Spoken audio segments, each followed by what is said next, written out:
Hey, good morning, everyone. Welcome into the KSL Stream Center. I'm Shara Park. I appreciate you being here with us on a Friday. Those of you who are joining on our Facebook page, those are joining on our YouTube page and on our KSL Plus app.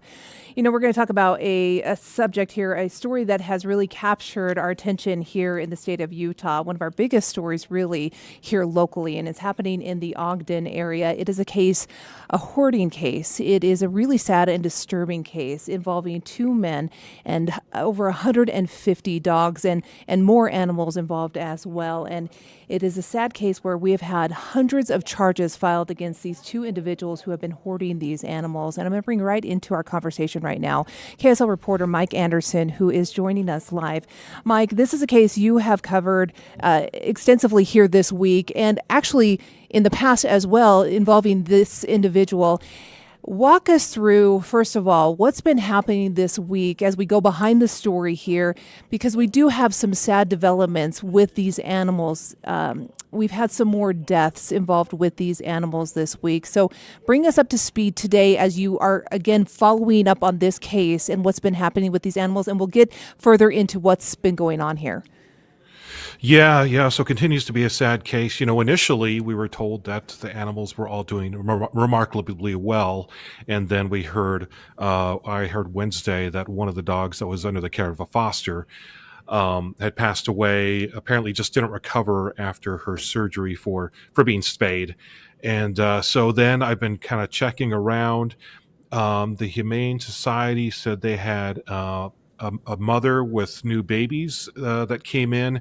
One of those dogs died that same day they took them in, and then another dog passed away. So that's three total, but then also there's a rescue in Blackfoot, an animal shelter in Blackfoot, Idaho, and they said they had two of the dogs came in pregnant and had really bad uterus infections, and so unfortunately those pregnancies had to be aborted. Oh, that's really unfortunate to hear. Okay, Mike.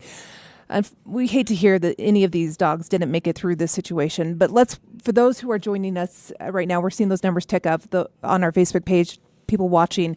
Let's back up. Let's explain what's been going on. We're seeing some of the body camera video we've now received from police of what they found inside this home in Ogden. So back up a little bit. Walk us through the situation.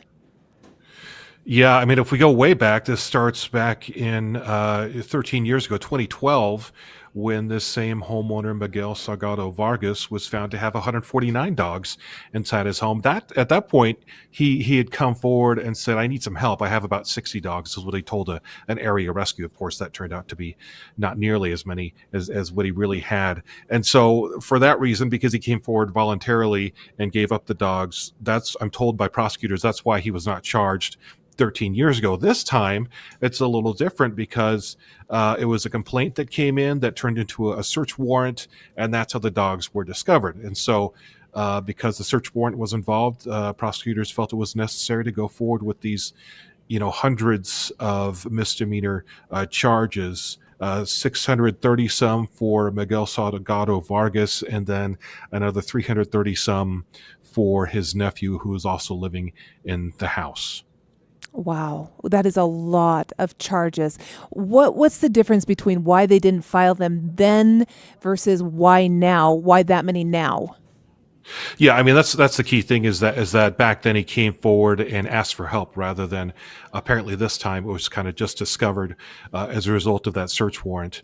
And back in 2012, he also agreed to get some counseling as a result. And right now, prosecutors are saying, if you look at all of these charges, that could be like hundreds of thousands of dollars in fines. It sounds like they're not looking for that. They're saying they want to do justice by the dogs and the people impacted, but they also want to have the best solution to also help the people that have gotten to this point, and kind of alluding to the mental health concerns there. Yeah, when it comes to hoarding situations, these are delicate situations, right? These mental health is involved in this. In this case, this individual, it sounds like, believed he was doing the right thing and trying to help these animals at some point along the way, correct?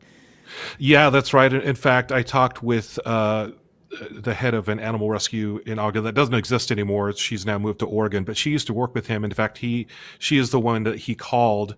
I think it was Barbara Gordon was her name, that he called at the time and asked for help. And she said that, he identified himself as an animal rescue, wanted to help these animals, would go on Spanish language radio and talk about the importance of getting, vaccinations, getting spayed and neutered, that kind of thing. So he saw himself as sort of an animal rescue, but yet obviously was not able to keep up with a lot of those recommendations that he would make on the radio. So, as she describes, someone who had his heart in the right place, but perhaps has some mental health issues that got him into this uncontrollable situation. Mike, Twice. twice, and I wonder how does it get this far, right? Are there checks and balances when it comes to animal rescue groups who claim to be animal rescue groups?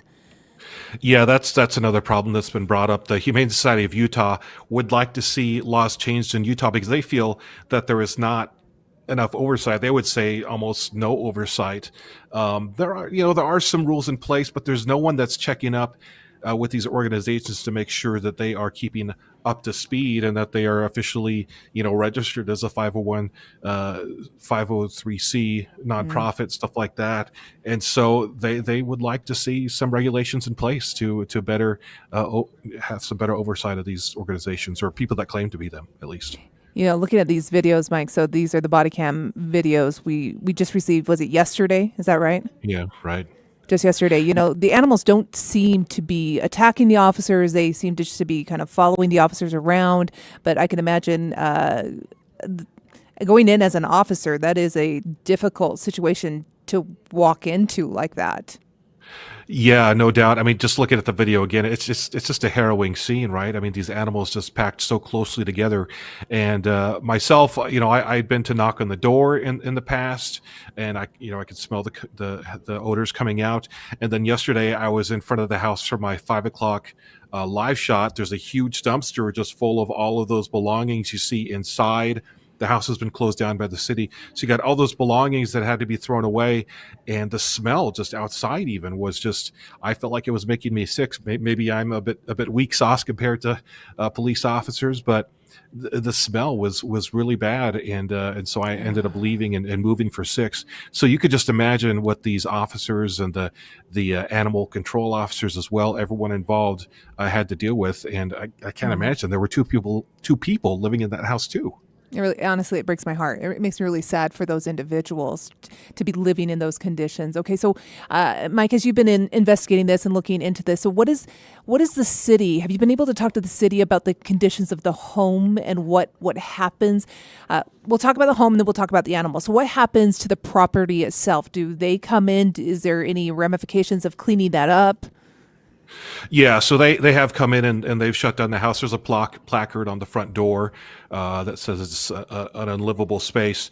And so the homeowner will have to do a series of things to get it cleaned up if he wants to move back in, to get it up to health standards to be able to move back in. And right now it's a code violation.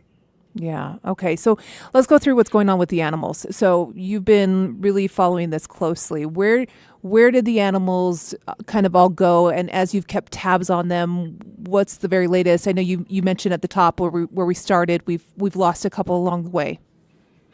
Yeah, so right now, when you consider there were 154 dogs and 11 cats initially taken into Weber County Animal Services, which is overwhelming. They were already full at that time.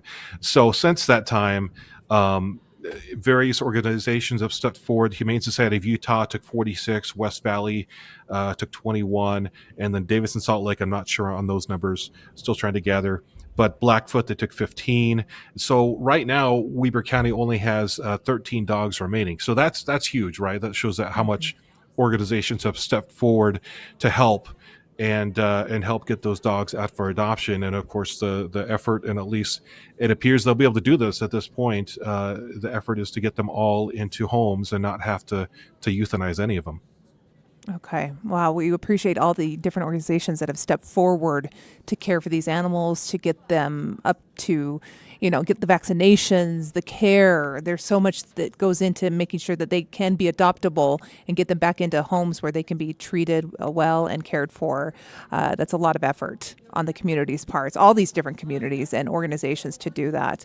Mike Anderson, where do we go from here? The charges. Let's hurry and touch on that. So the warrant was served, but the charges were served collectively. I think when we looked at them, upwards of, 900 misdemeanors? Yeah, so I mean, if you add that up and you look at maximum charges, it's wild because you can have, upwards of close to $1 million in fines if they wanted to go after the maximum, and then you've got potential These jail time, individuals. too. These individuals aren't going to be able to pay for that. No, and that's pretty clear. And the prosecutor's office with Ogden City has said, they want to kind of strike a balance. They want to come to a resolution which finds justice for the dogs and the people impacted by this, but also they want to strike a balance that will help the individuals involved too, and possibly get that mental health help that they need. So we'll have to wait and see, but I imagine it's going to be way below, the maximum, probably a much smaller penalty. There could even be community service, instead of fines as well. Are the individuals in custody when you have that many misdemeanors? Typically, in a misdemeanor, you don't get taken into custody, but are they in custody with that many? Right. No, they're not in custody. Okay, so not in custody, but a hefty amount of misdemeanors filed here. A potential for a major fine involved in this. I know at one point you attempted to talk to them, but they're not saying anything right now. So where does this stand? When do they go to court? Do we know? Yeah, I've tried to talk to them. Our colleague Dan Rascone, I'll point out, did run into them, and he said no comment. But they are set to be in Ogden Justice Court next week to be arraigned. So they can put in a plea, guilty, not guilty, whatever, and it'll go from there.